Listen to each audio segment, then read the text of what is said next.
आई वडील गावी गेले ही संधी पाहून 4-5 मुलांनी 31 वर्षीय तरुणाबरोबर अतिशय भयंकर कृत्य केले आणि या घटनेने पुन्हा एकदा महाराष्ट्र हादरला।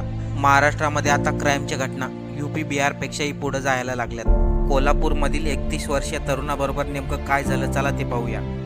ब्रह्मानाथ हलोडे वय वर्ष 31 असं या तरुण मुलाचे नाव। 31 वर्ष ब्रह्मानाथ हा आपल्या आई वडिलांबरोबर कोल्हापूरमधील हुपरी या ठिकाणी वास्तव्यास आहे। हुपरी येथील सिल्वर झोन परिसरामध्ये ब्रह्मानाथ यांच्या वडिलांचं एक ज्वेलरीचं दुकान आहे आणि त्यामध्ये ते चांदीचा व्यवसाय करतात।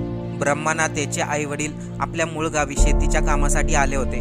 ही संधी साधून काही 4-5 तरुण ब्रह्मानाथ यांच्या ज्वेलरीच्या दुकानामध्ये घुसले आणि तिथेच त्यांच्यावरती कोयत्यांनी सपासप वार केले। या घटनेमध्ये 31 वर्षीय तरुणाचा जागीच मृत्यू झाला, तसेच 25 किलो चांदी देखील दुकानामधून गायब झाली। पण ही हत्या चोरीच्या उद्देशाने केली आहे की याच्या पाठीमागे दुसरं काही कारण नाही, या सर्व घटनेचा पोलीस